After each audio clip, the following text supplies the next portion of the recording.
I'll invite John Nissen to kick us off.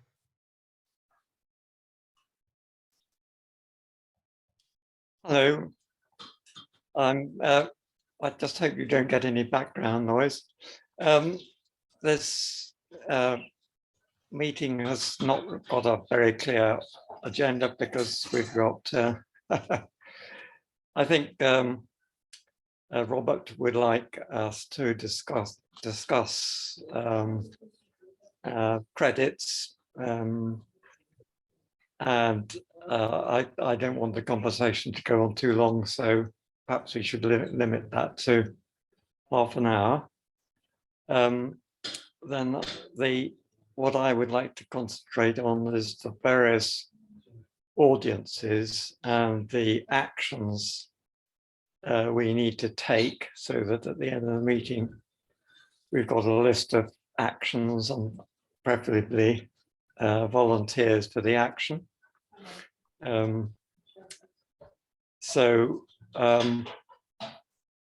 think what I'd written in my first posting for this meeting was a bit, perhaps a bit vague.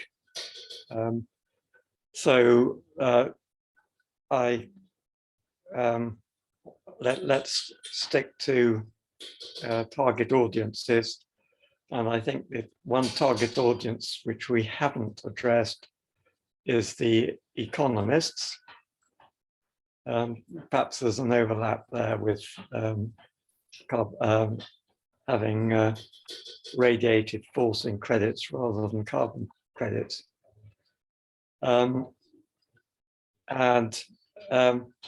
I might, now that Peter Wadhams has joined us, is he there? Can you hear me, Peter? Yes, hello, hi. Yeah, hi. Now that we're starting on a book, we have to think about the kind of chapter headings, and I would like to start the book with a chapter on the history of climate change, going back millions of years, perhaps, because I don't think people, the general public, realize that we've had an anomalous period of extraordinary, absolutely extraordinary stability of temperature, climate, and sea level for the past 5,000 or 6,000 years. And I'm just letting everybody know that we're going to be pursuing that, and I can incorporate a lot of what I've written on the Milankovitch cycles within that chapter, I think.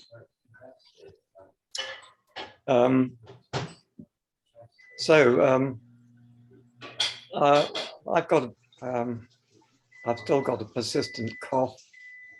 I'm not coughing at the moment, but so I'd like to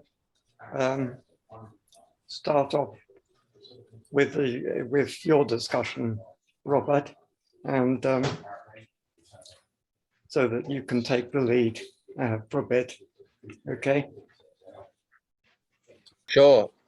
Look, I'm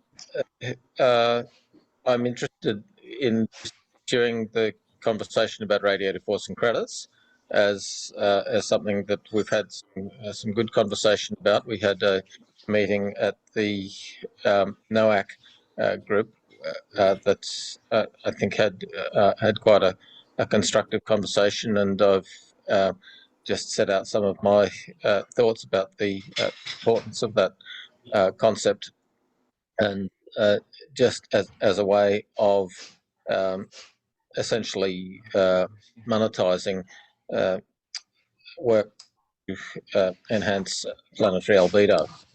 And yeah, so I can mute others who are noisy. I'm very much open to other people's thoughts, and would be just happy to open the floor to anyone who wants to contribute to our discussion on any things that either I or John have raised so far. There may be some introductions. Has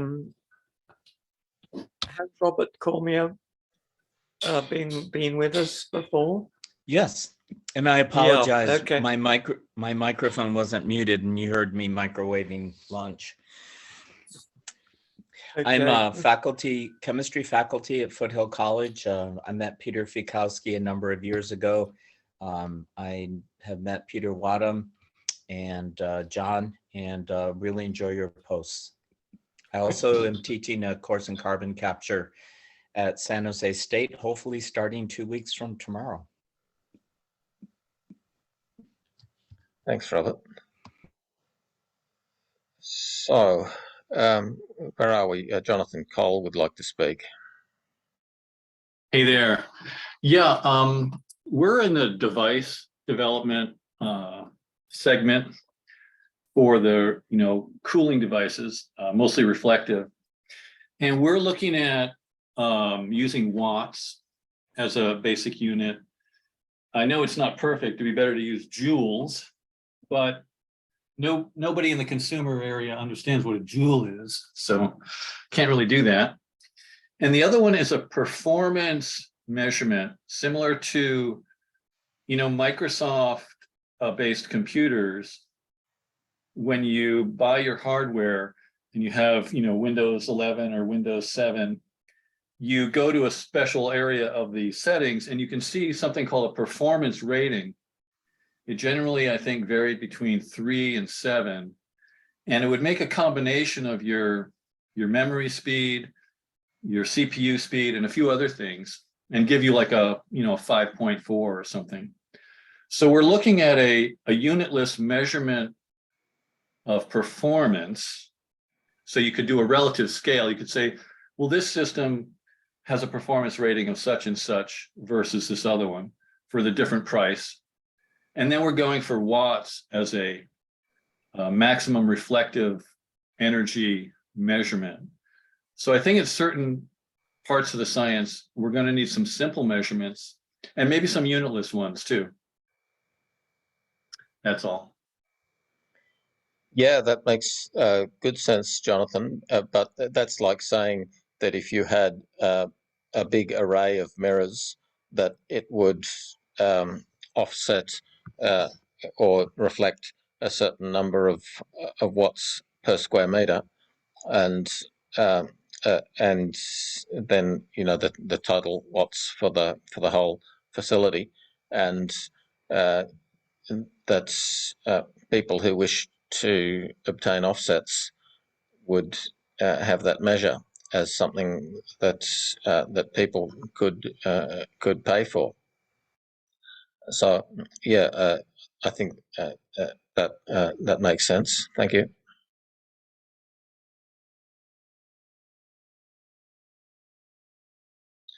So where are we? Does anyone have any comment? I think the watts per square meter is the appropriate measurement for credits, and I think it's fairly straightforward. Most of us are used to the 100-watt bulb, and so 1 watts per square meter is 1% of a bulb, and the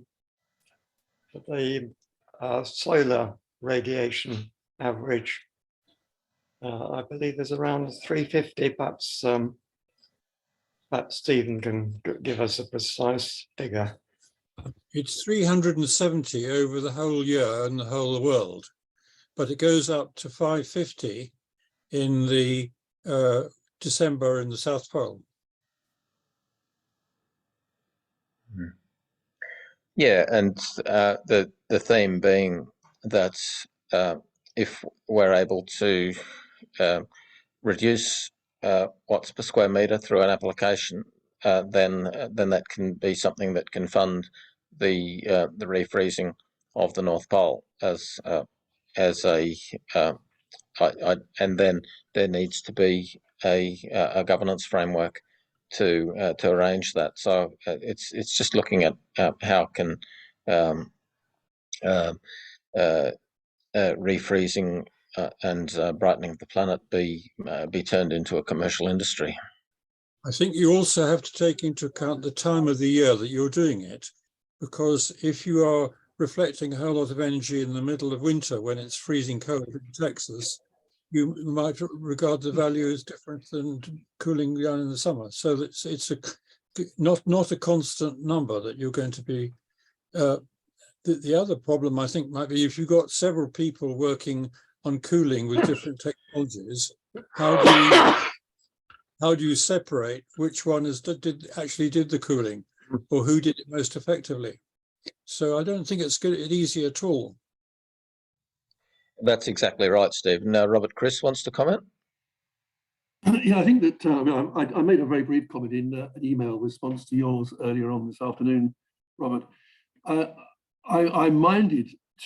recall a similar kind of discussion that started way back in 2009 with when the Royal Society got involved with geoengineering, and there was a whole set of issues around governance of SRM. It was called the SRMGI, the Solar Radiation Management Governance Initiative. And in the days before these sorts of online conferences, they actually gathered a cast of characters from across the world into one place and had a big conference. Lots of people were there, important people, including David Keith and many others, to discuss how geoengineering should be governed. Now, the problem that they ended up with was that they got into the game too early. At that time, nobody really understood the need for geoengineering, whether it was solar radiation management or carbon dioxide removal.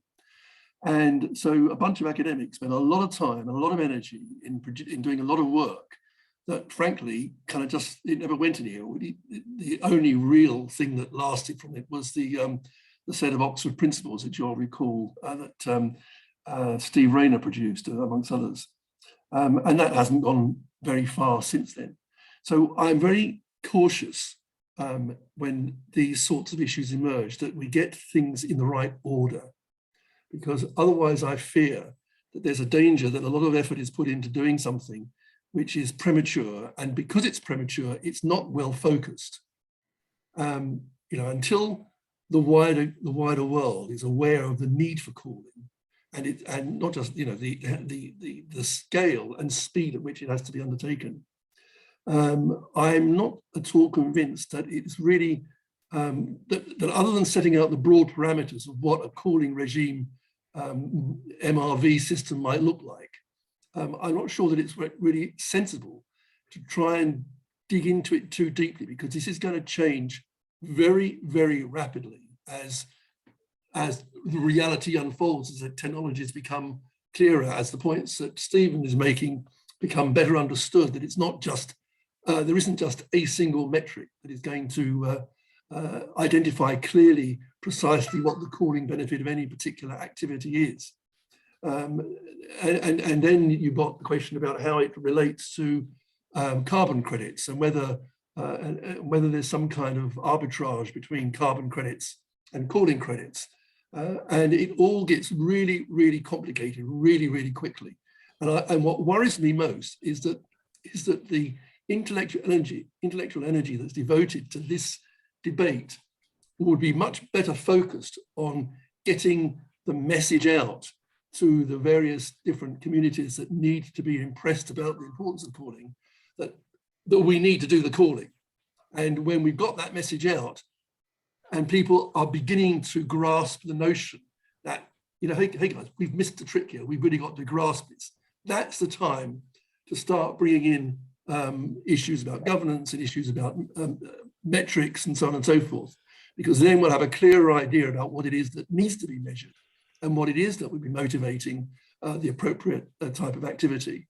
So I think, that for now, my counsel will be to sketch out something fairly general, fairly broad, that sort of ticks the boxes, but leaves an awful lot of stuff open to be filled in as things emerge over the coming probably years rather than just months, because this will not be, cooling will not be being done at scale. I'd like to, you've raised the issue of governance, which I think is quite an important one, and it's an obstacle to making the rapid progress which we need. So we need, even if we only need it when people are convinced, part of convincing them will be over the governance issue. And the governance issue may be a non-issue if we can show that cooling the Arctic is in everybody's interests. Now, the problem about that is actually persuading the fossil fuel industry and perhaps the Russians over there sea route,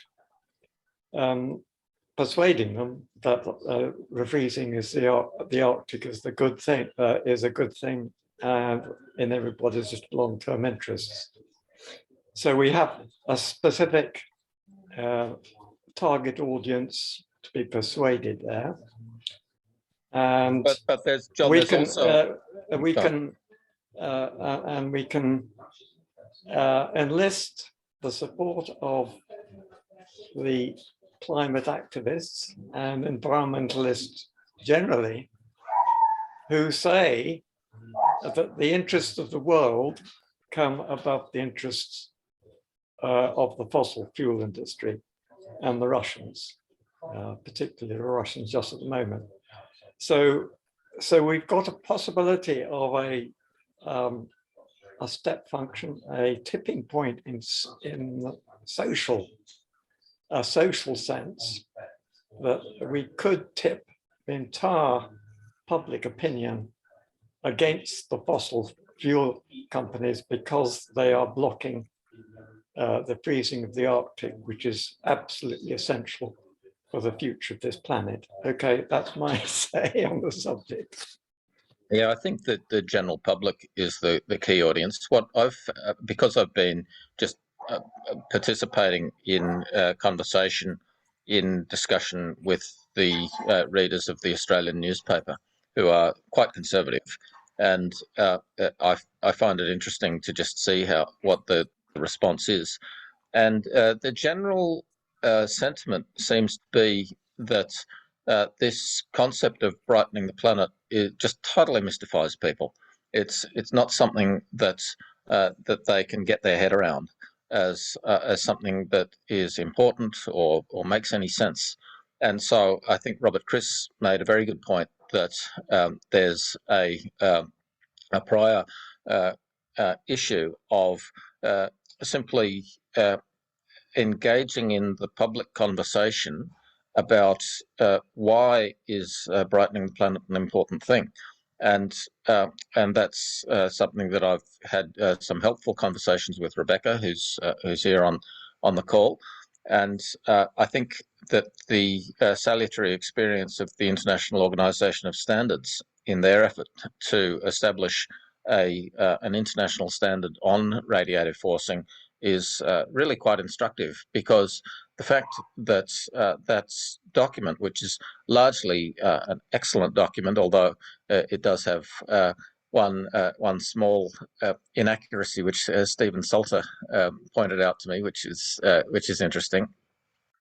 But the fact that that document just fell into a hole with no public profile whatsoever, I think well illustrates the politics that we face, which is that there's a vast mobilised, organised, funded community to support emission reduction, and there seems to be no one with any interest to step back from that and say, well, will that actually work?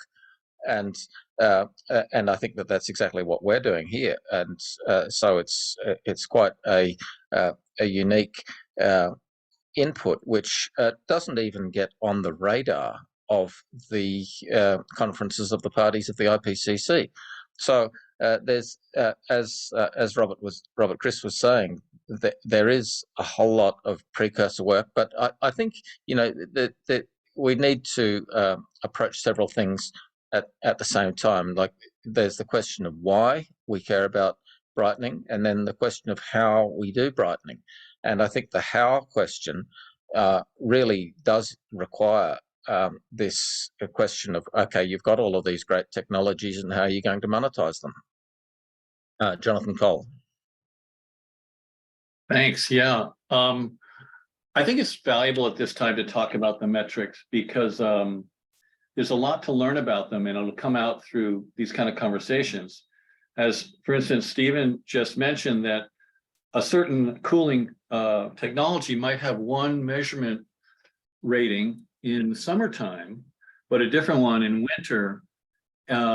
So there's a number of factors that might go into giving a performance rating to a system. And, for instance, we have systems that track the sun, and those get a better performance rating, even though they have the same at noon, they have the same performance as a passive system that doesn't track the sun. So it might have a maximum reflective energy of, 10,000 watts, let's say. But the ones that track the sun can have a greater effect in the morning and in the evening. And then there's the concept that our most advanced system, it changes its performance in wintertime. So that if you're in a cold climate, instead of sending the energy of the heat up to the sky, it sends it into the side of the building, so that it might add to the warmth inside the building during the winter, when the people don't really want cooling, they want heating. So the metrics could be important to talk about over a period of months or years before we can make a good presentation. Absolutely. And I did want to respond to David Henkel-Wallace's comment in the chat. He's left the meeting, but he said that NGOs don't like the concept of monetization. Well, my situation is that I don't particularly like NGOs. I'm sorry to say. I find that that sort of attitude is quite unhelpful in terms of actually addressing global warming. And I think that there are many people who are campaigning on climate action who are not actually doing anything constructive. And so I would say that we're going to have to partner with the capitalist system in order to stop global warming. That's my assessment. And I'm very happy to debate that with people who disagree. But I would like to see a respectful debate around those sorts of questions. We're not going to shut down the fossil fuel industry as the primary strategy for stopping global warming, because there's fossil fuels are very popular, and so people put themselves into a mindset that is in conflict with the democratic interests of the vast bulk of the population. And I think that's quite unhelpful. So yeah, I think that question around monetization is a really important one, and happy to have that sort of debate. Robert Chris, unmute please. Sorry. Yeah, I could hear myself perfectly. I think the monetization question is really a key point here, and it really strikes, I think, at the core of the problem that we have. I mean, again, I keep harking back to the past, but from the very early days of climate change discourse publicly, Margaret Thatcher stood up at the UN in 1989.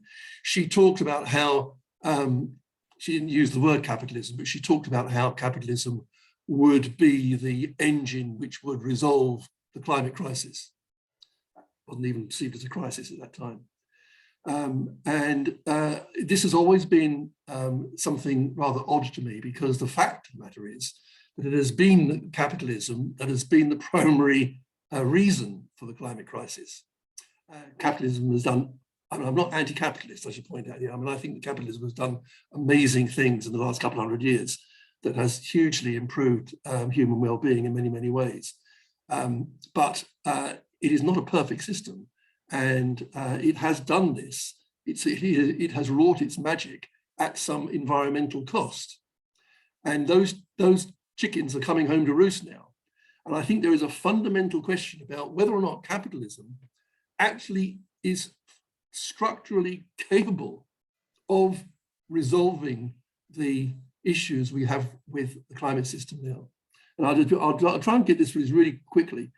The fundamental problem we've got is that climate change is a global issue, but the politics behind it are national. The decision makers are all national. And national governments' primary focus is protecting the interests of their citizens. They want to preserve the assets, the economic and cultural and social assets in their countries. That's what those politicians and those elites are there to do. And there is no structure to allow them to do this, to trade off their benefits for somebody else's benefit, if it means that they're going to have to make sacrifices. That isn't how the system works. The way that the capitalist system works is in principle that everybody is supposed to get better off. The rich get richer and the poor get richer, supposedly because they benefit from the crumbs off the capitalist table. That's the theory, and it's worked to a degree. But okay, can I respond to you on the points? Can I respond to you on the points? No, and when after I finish, John, just let Robert finish, and then you can speak. After I finish, you can respond. So the critical point here now is what is going to motivate the capitalist system to change, to recognize that it has abused the environment and it now has to somehow externalize the costs. So it has to internalize the costs that it has previously externalized and recognize that not everybody is going to be a winner, that in this process, there are going to be some losers. And in fact, possibly, if it plays out really badly, everybody's going to be losers, but some are going to lose a bit faster than others.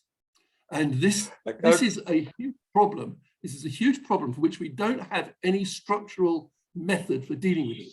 And I think, unfortunately, if the global elites, the guys that are meeting in Davos this week, started meeting today in the World Economic Forum, if they don't recognize pretty damn quickly that they have to seriously change their ways, then their ways are going to be changed for them by the environment's reaction. And that is actually how it's most likely to play out. John, listen. Okay, refreezing the Arctic. This requires nothing bad for anybody except the fossil fuel companies.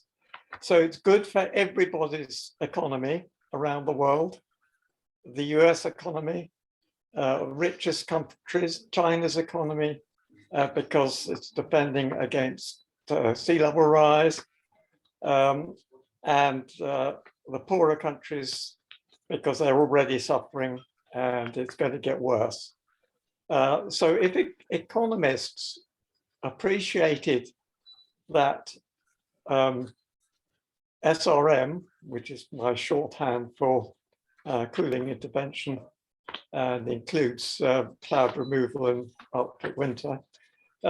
So if the economists realized that that wasn't dangerous, they'd been told it's too dangerous to consider. If they were told that actually it would be quite harmless and it would do a huge amount of good, they might say, well, how much does it cost? And then you'd say, well, some people say $11 billion per year, and others say much less. And it's peanuts. You would only need to put $1 per ton of oil extracted from the earth to more than pay to refreeze the Arctic. John, you are absolutely right. But unfortunately, the rest of the world are not as rational and as reasonable as you are.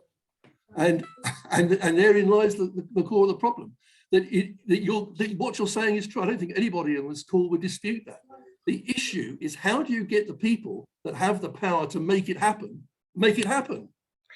Well, so okay, let's talk John. to, so the action I think you're suggesting is that we write to the economists and say, are you aware that we now have some cooling technologies which are harmless? And in that case, we would like to refreeze the Arctic. What do you say to it? So it's not just that they're harmless, though. But there's a precursor, John. You've got to first get across to them why we need to refreeze the Arctic, because they haven't got that yet. Well, you tell them that refreezing the Arctic would be the first thing to do to avoid the tipping points from 1.5 degrees cooling, which is what IPCC has been talking about endlessly since it was proposed as a limit. We've got an array of arguments which we could use, which is just that we've never tried using them. So I am proposing, I would love somebody else to do it, but if nobody else is going to volunteer, I would volunteer to say, write to the, well, Mark Carney was going to be one of my suggestions, but perhaps a more general body like the, what's it called, in London, the economics, you know what, which I'm talking about. In Davos, you mean? The World Economic Forum? No, the one in London. I don't know that one. Which one is that? Well, let's move on to some other people who want to speak. I think Paul Klinkman's had his hand up for a while, and so let's hear from Paul and then Stephen Salter. Bill Gates is the largest absentee owner of farmland in the United States. He is going to hemorrhage billions of dollars if his corn land is scrubland or whatever. He'd be a good touch. Yeah, that's exactly right. So the thing is that cooling the planet is in people's interest, and so finding ways to, like I would say, in response to John Nissen's comment about the fossil fuel industry being opposed to refreezing the Arctic, actually there's a case that can be made that it's in their interest. And I think that that's an important case because essentially the overall destabilization of the planet that comes from a melting Arctic is worse for them than the possible benefits that they would have from ready access to oil and gas under the Arctic. Stephen. Yes, I think the trouble is that the Arctic is a long way from most people, and they need to understand quite a lot about the physics to see why the Arctic matters. So I think an easier thing that they'll see is rising sea levels, particularly if for people who've got houses on the seafront, which are losing their value. So I think I'd go for that one. If what you do also saves the ice in the Arctic, that's a bonus, but you don't need to stress it as much as the sea level one. But the issue is getting people to think in a planetary perspective, and that's what I've encountered is something that's so difficult for most ordinary people. You know, they just it's a paradigm shift, and like it's something that has been sort of natural to me since my undergraduate days, and so I find it an assumption, but recognizing that ordinary people are just completely discombobulated by saying, you know, that our security is the security of our planet, and that's something where, you know, a primary threat is global warming. It's a way of thinking that has to be articulated more. But lots and lots of people in lots and lots of countries live near the sea and will be affected by rising sea levels. But the trouble is that it'll come too late, Stephen. See, the thing is, by the time the sea level rise accelerates sufficiently to get local councils to, in Florida, for example, to recognise the economic threat, that it's too late.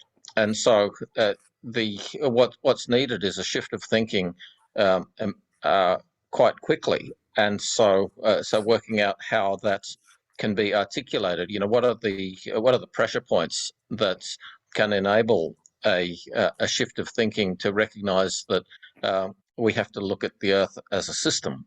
And I see this problem of Arctic as one that's because what we're seeing now with the change of the jet stream causing the extreme weather is like there's a lot of debate around, is extreme weather real? There was a big article in the Australian, which, as I said, is where I sort of follow these things, saying, "Oh no, extreme weather's not real. We've got just as much extreme weather as we've ever had," and that's just nonsense. And yet, can I just interrupt you very briefly, Rob? We did have an initiative last year to write to editors of Florida newspapers, and I don't know what happened to that. I wrote to about 4 newspapers and I didn't get any reply. Oh, you didn't tell us about not having any reply. Okay. Could we follow that up? So could you follow that up as an action on the meeting? It's part of the challenge. That's finding the entry points to the conversation. That in my conversations with journalists, they say they get such a vast amount of material that they have no way of prioritizing it, and this sort of stuff that we're talking about is just so far from their radar. That's what I find incomprehensible. Like, to me, Stephen's arguments that if you brighten the clouds in the Atlantic, then that'll save them heaps of money from hurricanes. Like, that's just a really simple suggestion, which I would have thought that any newspaper would just leap on and say, "How? Hey, wow, we've got this interesting suggestion. Let's talk about it." But apparently not. Weird. Grant, unmute, please. I'm going back to a comment from John some time ago about declaring war on the fossil fuel industry. I think there are enough people doing that already. And perhaps another alternate approach would be to solicit collaboration and ensure that they, along with many, many other stakeholders, are aware of the potential that we have to cool the planet. It's not just taking out one of the opponents. There is a widespread ignorance of the existence of cooling technologies, the potential impact of them, as there is an ignorance of the realities of climate change.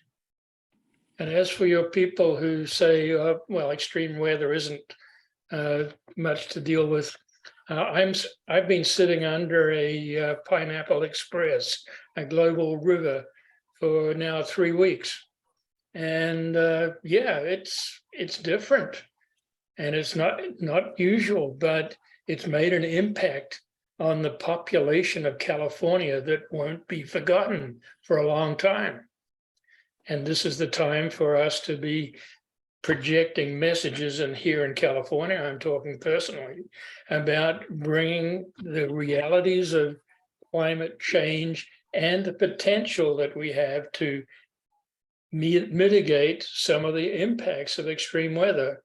And it needs to be consistent, repeated, able to be targeted to people of all levels of interest, and become consistent. You're talking about changing attitudes. You can't do it with one well-crafted letter to an editor. It has So what to we're embracing seeing, more people. what Yes. we're seeing is that the NGO community have a consensus which is generally supported in politics that if we, for example, change our car fleet from internal combustion to electric, then that will affect extreme weather. And I think that extreme weather is a very important entry point to this conversation, because I think it's there's quite a simple argument to say that renewable energy as a whole is a very slow um, uh, lever to reduce the impacts of floods. And so where you do have this rise of atmospheric rivers that are that destroyed the city of Lismore, for example, here in Australia, and you're seeing it in California with, I would say that the long drought that you had, and now this flood. It's this extreme variability in extremes that needs to be somehow modulated. My sense is that marine cloud brightening would be a very good way to moderate the impacts of extreme weather. Yeah, but the problem we have here, Robert, is the fact that we all know that there are all these good ideas out there, but the people who are in a position to make it happen haven't yet got it. And the thing that we keep coming back to in these conversations is that we, who regard ourselves as being enlightened and knowledgeable about these matters, haven't yet found a way to communicate our sense of almost panic to the wider community so that they take on board these very simple messages that we're trying to communicate. Everybody is too wrapped up in their own little thing, and they're impervious to what we're saying. And I mean, it is a real struggle to know how to break through that really hard shell, that defensive system that they've all got to protect themselves from very, very unwelcome news. Because none of it, accepting this message is not going to be an easy option for them. But if you go back to the debate on geoengineering, then one of the key scientists is Alan Robock, and he wrote a paper about probably 20 years ago, setting out what he saw as benefits and risks of geoengineering, and essentially saying that the risks far outweighed the possible benefits. Now, my view, I always thought that paper was nonsense. And I found it really surprising that the geoengineering community themselves, Robock as a primary representative, were so oblivious to the benefits in terms of things like reducing extreme weather, reducing biodiversity loss, preventing sea level rise, essentially preventing warming overall. See, the thing is that there are these basic benefits of a brighter planet, which far outweigh the risks and costs, and that I just don't think that argument's been presented in the public. Robert. It hasn't been presented, but I think your criticism of Alan Robock is slightly unfair, because of course times were very different then.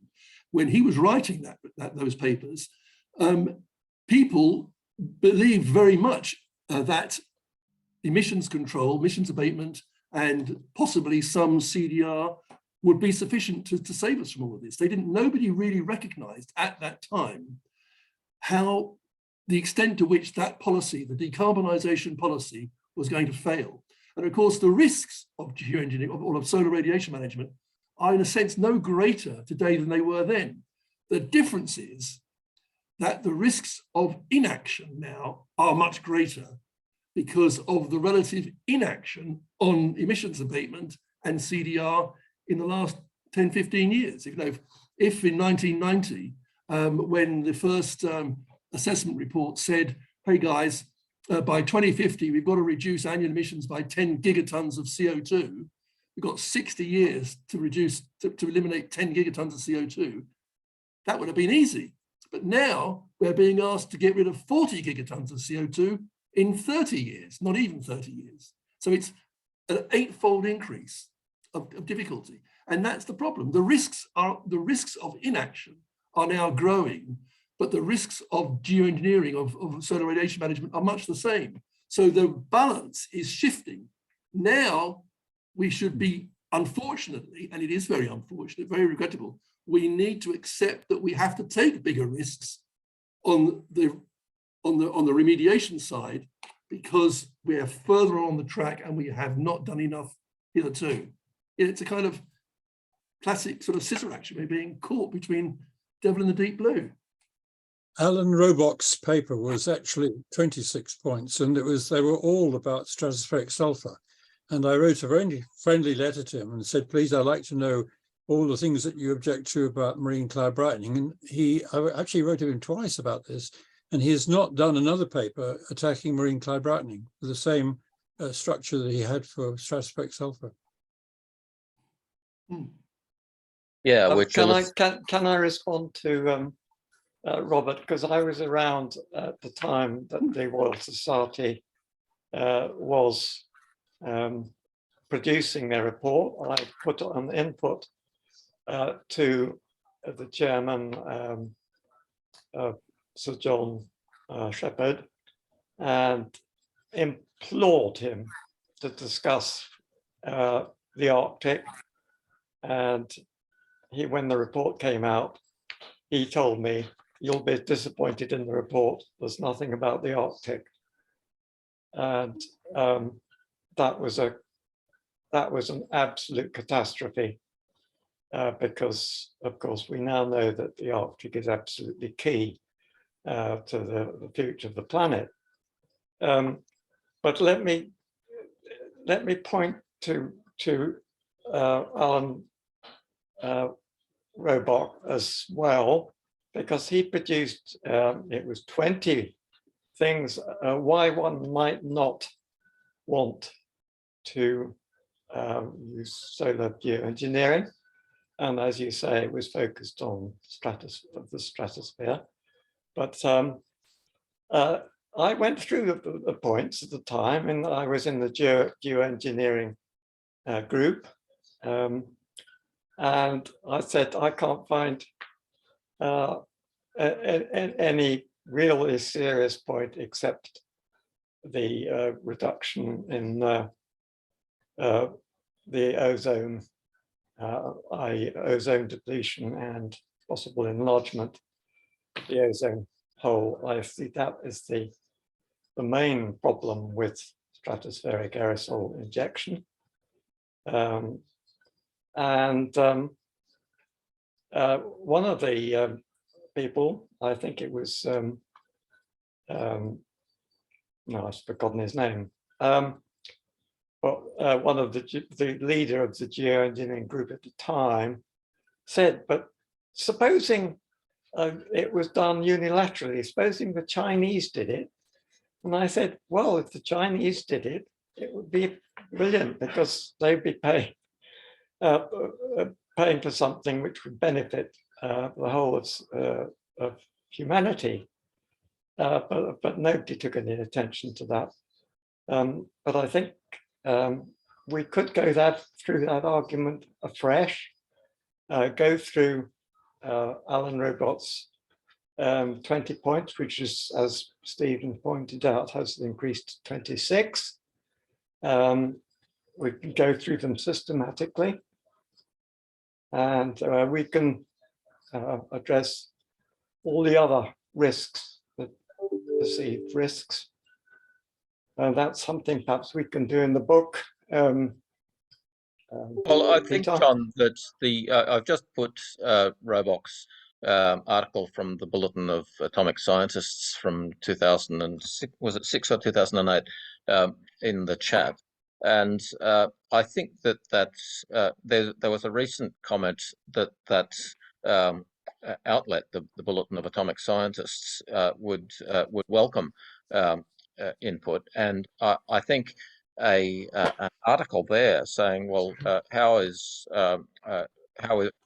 Robock's viewpoint, which I think represents an enduring consensus, how is that stacking up these days against our experience since it was written? And I would really welcome people like Peter Wadhams and Victor Smetacek assisting with an article like that. And we've got other people who are quite distinguished who are able to contribute to that conversation and lend their name to a discussion, because I think a review of that sort of thing would be a very good way of engaging the debate. The Bulletin of Atomic Scientists publish Pierre Humbert stuff. So I think that's a rather hostile journal. Well, that's I think that those sorts of that my sense is that journal would be open to well-argued cases, and there's so Roebuck's case seemed well-argued, but I thought it was quite poor. But the challenge is that there have been few people who've been in a position to present a contrary position. I think that's a very interesting approach to take, because there's probably more than just the robot paper that can be used for that. But an interesting question that kind of that somehow feels to me to be related is the fate of Hansen's recent warming in the pipeline paper, because he's really kind of brought this right up to date by explaining that the warming in the pipeline is probably more like 10 degrees than 3 degrees that's historically been thought of. And he is now saying in that paper, albeit using the word might rather than will, but that some kind of albedo enhancement is now necessary. That's the first time that he's come out in public and said that. And few climate scientists have got a higher profile than Hansen globally. And one wonders, what we can do in this sense to leverage off Hansen's paper to kind of, this is what the man is saying. In the past, we've listened to this man. We should listen to him again. And he's basically presenting our message in slightly different terms. But, the evidence is there now from creditable sources. Maybe we should be leveraging more off that rather than trying to reinvent the wheel. I just a thought. So, Robert, who should we write to, or who should we approach? Well, actually, I wonder whether or not it might be worthwhile approaching Hansen himself and asking him whether or not he has any interest or could provide any advice on how that aspect of the story might best be promoted now. Okay, any volunteers? Well, I'm quite happy to. I don't have a relationship with Hansen directly, but I do have a relationship with his attorney, Dan Galpin, who I would be quite happy to write to as a proxy for Hansen, and see what he has to say in that regard. See if he would be prepared to raise it with Hansen. I mean, Hansen's getting on, and he's a busy guy, and he's got his own agenda. So I know that he is very what's the word, particular about what he engages with and what he doesn't engage with. So I think you'll have trouble getting Dan Galpin to help, because he's very much in the pro CDR anti-geoengineering camp, as in my interactions with him. But that's perhaps given his close relationship with Dr. Hansen, that's he'll be in a position to change his views. And I think you're quite right, Robert, that Hansen is highly influential, and so getting people to shift their thinking. I would say that if several of us were able to write something now, we have the ability to put comment pieces up on our Prague website or on the HPAC website. It's quite easy to self-publish, but getting publication into a prominent journal is another entirely. Robert T, don't be too downhearted. We've got to be determinedly optimistic if we're going to have any results. We've got to try here, there, and everywhere where we can see a chink. No, I'm not downhearted at all. If Robert C is offering to have a go, please do that, Robert. I won't take much time. I'll do it later on. What I might do is I might draft something and share it with you, Robert and John, just to get your thoughts. Maybe some points I could make better or that I would have missed before I send it. So I'll draft something to send it to you both. So thanks very much. We've got an action from the meeting. Well, a second one, because I've offered to write to it's the London School of Economics that I was thinking of. It's the place where we got some reports on climate change before, so they will have people who will be economists, whether they'll be entirely of the certain school of economists that Kyle Kimball has told us about. We'll have to find out. But if we don't try things, we will never succeed. Exactly. And we've got some undertaking from Doug. I don't know if you want to make that public, but we do have an undertaking. Well, Doug. it's not the one you're thinking about, John. I just wanted to say that I wrote to Hanson sometime, maybe a week after the paper came out, just before Christmas. And I didn't get a reply, and I figured, well, he's busy with Christmas and I'll just wait till the new year. So this is a good memory jogger right now. I will send a tickler to him and ask the question again. I can't remember exactly. It's about a page long, but it's a little lengthy, but he generally answers when I write. So I will forward a follow up on that to Jim.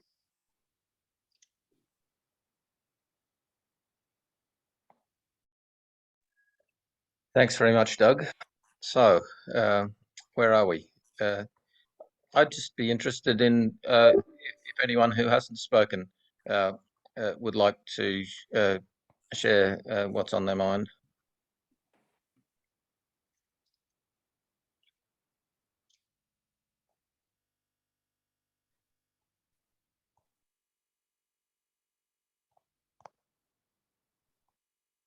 Peter Wadhams, how are you going? I was just going to say, I'm afraid I have to go because I've got another call and it's already 10 o'clock in Italy. So really, I'll just say that I'll do what I said I would help do, which is think about the preface, at least, or start point for the book that John would like to see out, and see if we can get some agreed material ready for that. So I'll have a go at that. Peter, could you help in writing to the AGU, because they produced a draft statement which doesn't say anything about the Arctic or cooling intervention and the necessary research that we still need on cooling intervention, because we don't have official figures on how much warming there is going on in the Arctic and how much heat is coming in from the Atlantic and the Pacific. So could you help with a letter on to them? Yes, I can have a look at that. I was looking at their stuff recently, and they've gone really astray in their thinking. So I'll see if I can help get a letter going. Excellent. So you've got another action from the meeting. That's brilliant. Thank you, Peter. Okay. Right, sorry, I have to leave now. Yeah, okay. Thank you very much, Peter. Bye. Right. Okay, bye.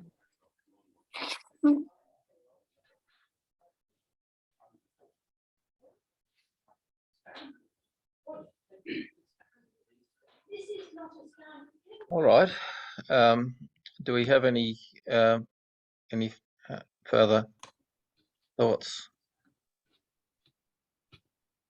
Yes. You've done great guns on the moral aspect of this, Robert. Is there any way of introducing or plea for common sense and stewardship of the planet? Can we appeal to churches? Perhaps there's a union of churches, isn't there? Well, the World Council of Churches. Yeah. Yeah, I certainly am very interested in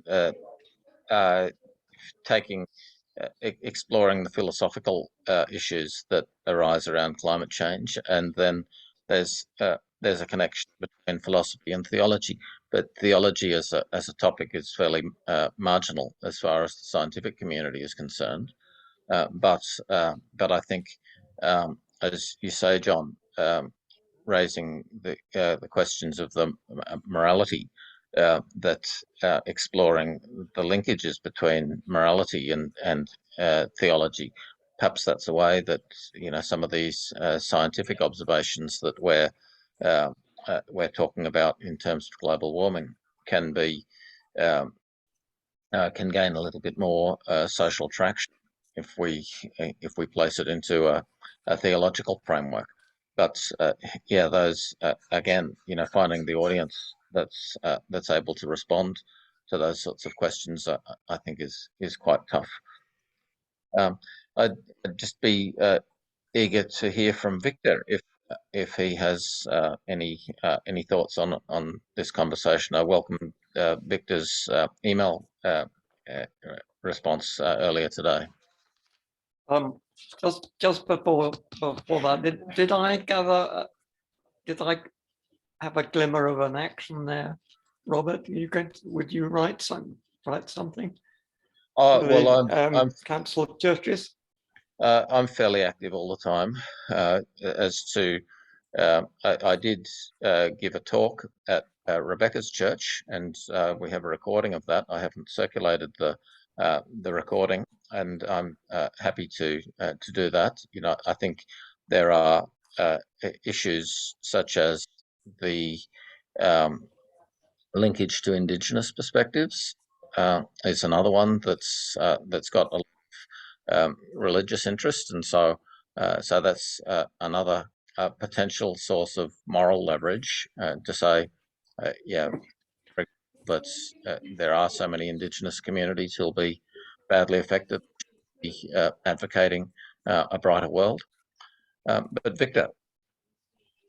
Well, I'm sorry, I don't really have much. I mean, I'm quite desperate myself. And the stumbling block here are the scientists, because people are not going to listen to us or individuals like myself or you or anybody, because they want to know what's the scientific consensus on this, like what's her name?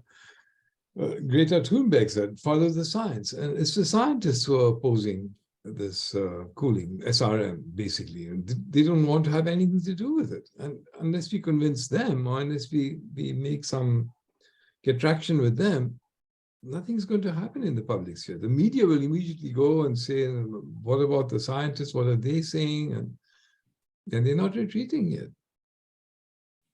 So perhaps the Bulletin of Atomic Scientists would be a useful forum to present arguments. Like that's got a that has a I think scientific readership. the problem I suspect here, Robert, is that when Victor talks about the scientists, that's actually really, he's talking about the IPCC reports, because they are what is taken to be the science by the wider community. And unfortunately, we're going to have to wait another 5 years or so for the next IPCC report. What happens between now and then? Well, the IPCC has gone backwards on this. Like the assessment report 5 was better in terms of engagement with these sort of strategic questions than assessment report 6. And well, that may well be the case, but if it is so, it underscores even more the problem about when we say this, we've got to convince the scientists. What exactly does that mean? Which scientists and who are the scientists that the community, that politicians listen to? My experience is that politicians only ever spout what's in an IPCC report. They take that as the gospel. They don't, because we're not experts. We don't know about these things. That's what the IPCC says. So that must be the best science that's available. End of. Sure, and but like I would say that writing an article in the Bulletin of Atomic Scientists that sets out some of the concerns that we've been discussing today, I think that they would publish it, and I think it would probably be easier to get published there than, for example, in Nature or Science. So I'd be happy to seek to follow that up and draft something, and then circulate it around people in the Prague community. But it's all grist to the mill, absolutely. But one has to be realistic about what traction it would have.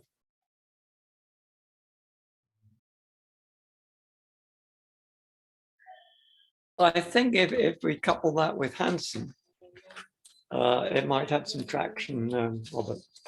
Yeah, I say it's all grist to the mill, but Hansen, I think, is a big target. But I mean,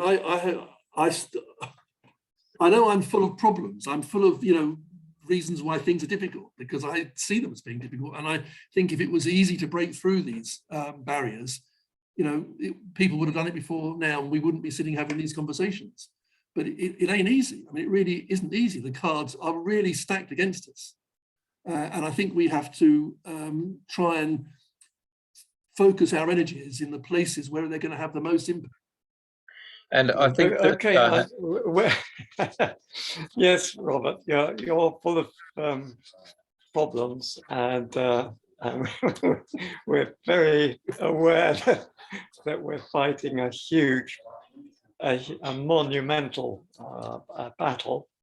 But I think we are, the circumstances are changing because the wealthy nations are now facing massive damages from the change in the weather, the extremes. And so I think we could get a tipping point. There's a potential tipping point in opinion if we can work on that.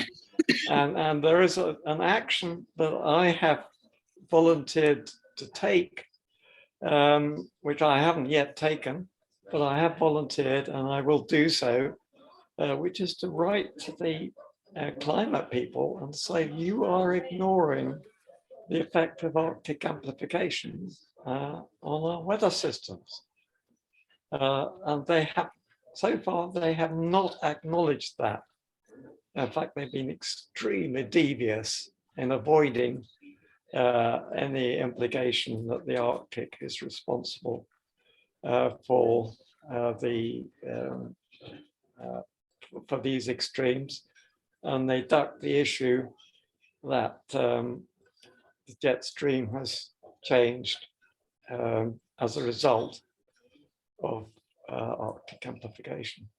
I will undertake an action. So we've got another action from this meeting. If we all plug like mad I do think we have a chance. I think your concept of social tipping points is a really important one there, John, because it's a useful analogy to engage with the concept of climate tipping points. And so I think the Hansen has made a really essential contribution with his global warming in the pipeline paper, and expecting him to continue to be a leader on the politics is unrealistic. But it's I think having his intellectual support, being able to quote him is potentially a way to encourage a social tipping point. And it may be that an article in the Bulletin of Atomic Scientists that reviews the status of Robock's arguments from 15 years ago in the light of Hansen's comments, and in the light of more recent science and observations around extreme weather, would help to promote the social tipping point that's needed to refreeze the Arctic.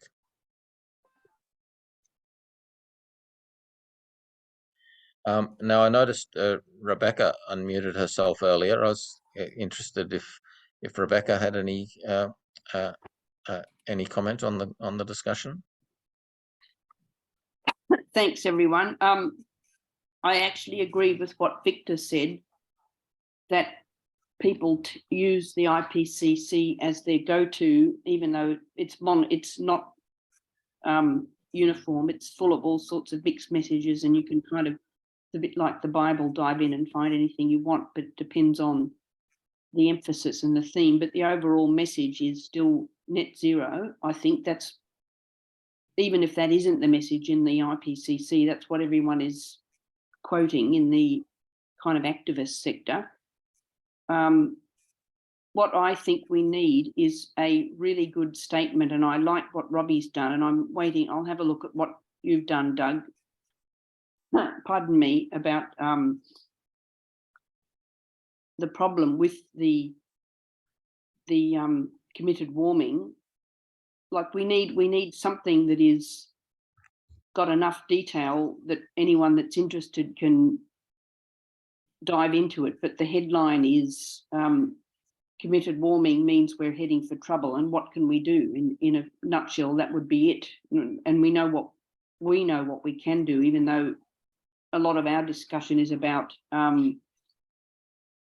risks with solar radiation management and so on and so forth, and costs, etc. But the fact that there is actually still a solution that can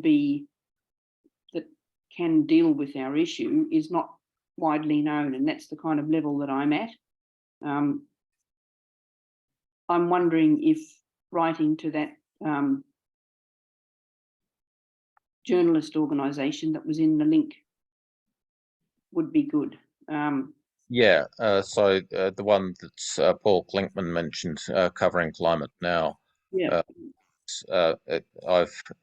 We've had some discussion about them, and yeah, they have a forum for journalists who cover climate change, and so it may be they may be a useful contact.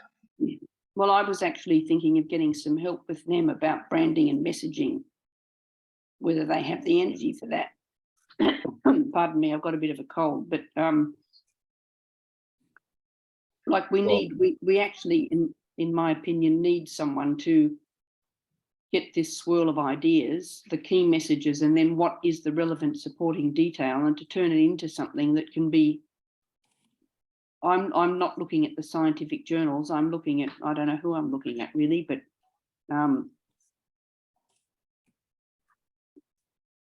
trying to change public opinion.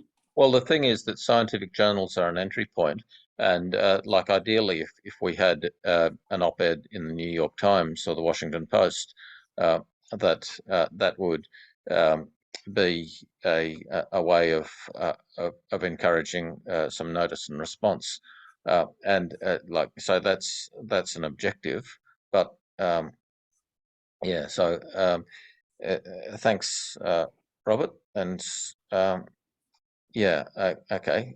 Why hasn't the Guardian covered Hanson's paper? Good question. And we'll thanks for your input, and we'll see you. We'll be in This touch. week. Yeah. Doug. I have a quick comment to make to Rebecca and everybody.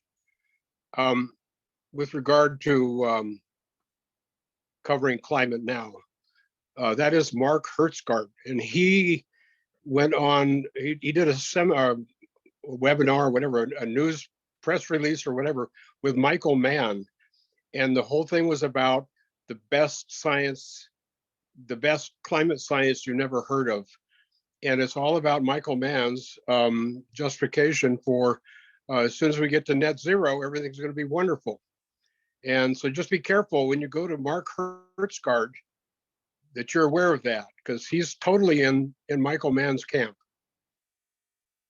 Well, this is the problem. Like, I think that my perception of Michael Mann is that there's a very common psychological syndrome that people find themselves in a hopeless situation, and so they latch onto an idea that will give them hope. And so Michael he's claimed that he claimed on 60 Minutes in the US that the universal scientific consensus is that net zero emissions by 2050 would completely solve the climate problem. And many scientists have commented that that's quite absurd, and yet that's Michael Mann is quite impervious to those sorts of, as Doug has commented, if anybody points out those things to him, he just blocks them. So it illustrates the politicization of the conversation, and the difficulty when the gatekeepers take an ideological perspective. And so people will always accuse their opponents of being ideological, but the scientific method is saying, well, where does the evidence? So if we have a Michael Mann supporter, we can use that. That would be quite useful with our message about the effect of Arctic amplification, because Michael Mann says that Arctic amplification is disrupting the jet stream and and that's causing extremes. So write to him rather subtly, not to talk about SRM, but to talk about the Arctic amplification. I think that would be a very useful letter. Who might write that letter? Any of us? You're talking about to Hertzgard. Yeah. Covering climate now. Yeah. I would, but I have no clue how to get to him. I'll do some research. I'll see if I can find a way.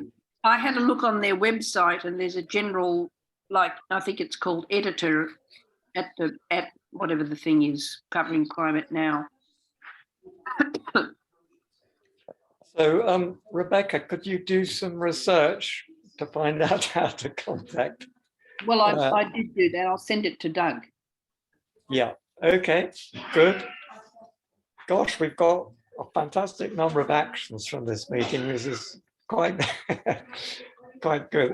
I'm very, very pleased with that. And thank you, Rebecca, and Doug for that point.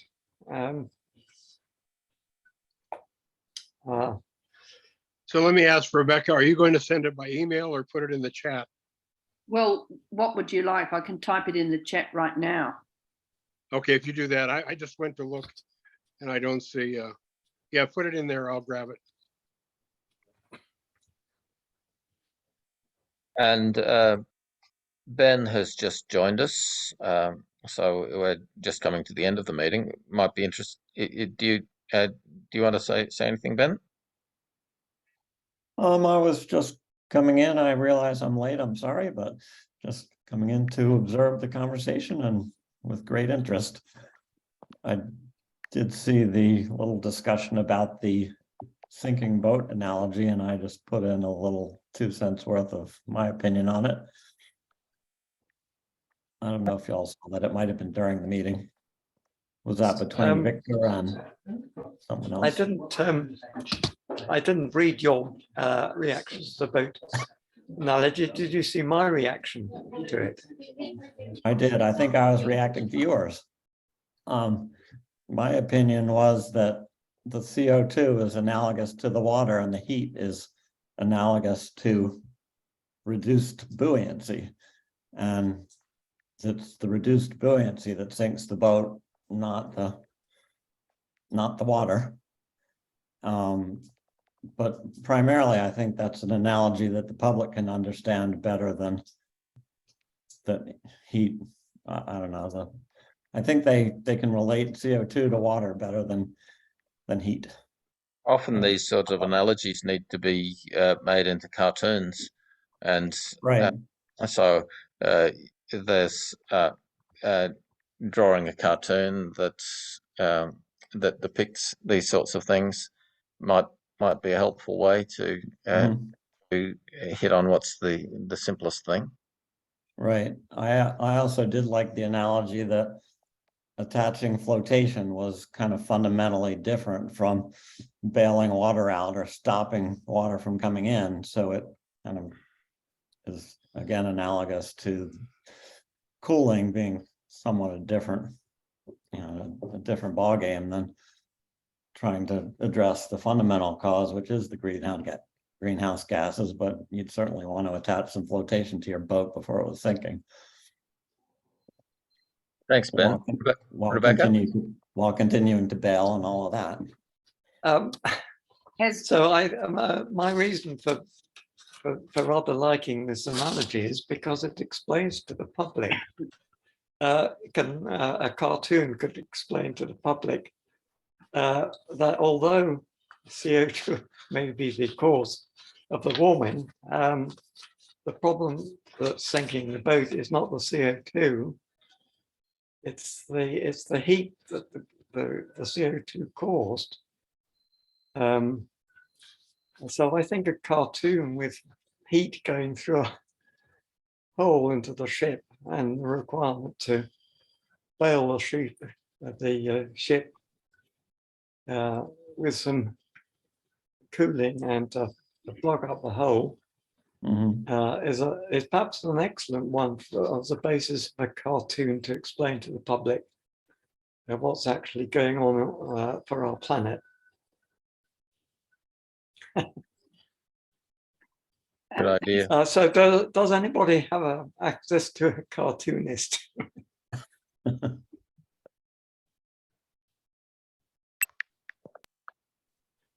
Anybody know? Jonathan Cole has some aptitude at creating graphic images. I see he's still present. Yeah, thanks. Yeah, we're working on several lines of creativity there. One example is we found that the Grim Reaper is a good image that crosses many cultures. And so we've got several cartoons using the Grim Reaper. Excuse me. I was trying to visualize a cartoon of the boat sinking with the heat entering. I couldn't quite visualize it yet, but I'll give it some more thought. Yeah, so we're working on several approaches. We've also found that using a funny looking animal instead of a person has been effective when we have to demonstrate, excuse me, that a person is ignorant of climate change. Instead of using a human, we found a really silly looking young chicken. We've surveyed and found that you could try squirrels, you could try different animals. We found that this little chicken is the silliest looking thing, and nobody seems to take offense that we're putting a dumb looking chicken in the corner of being a dumb animal. Nobody takes offense. Like if we were to use a monkey, that would have implications. If we were to use squirrels, there's other implications. Puppy dogs. But anyway, so yeah, we're working on imagery. So any imagery ideas you want to send them to the general email address. But hasn't the chicken already been used in The Sky is Falling? Little chicken. Yeah, but that just gives it a good history, like historical reference. Rebecca? Has anyone thought about contacting Brian Cox? The astronomer? Yeah. The science educator. No, I haven't. And would you like me to have a go? I had a look on his website. He's not listed on Manchester University, and he doesn't seem to have a private website either, so I don't know how to get to him. Yeah, that's that would be a big problem, but I mean, maybe the BBC.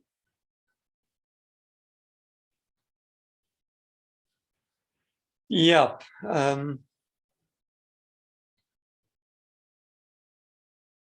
But can I just interject briefly? The reason why I'm quiet about SRM is because I don't understand what are the different techniques out there, and how effective they are, and so on. So I wouldn't go to the extent of telling anybody that we need SRM. I mean, I just say generally, yeah, to cool the Arctic. But what techniques and which are going to work and how well and so on. I mean, people like David Keith perhaps might have an overview. I'm not sure. I don't know.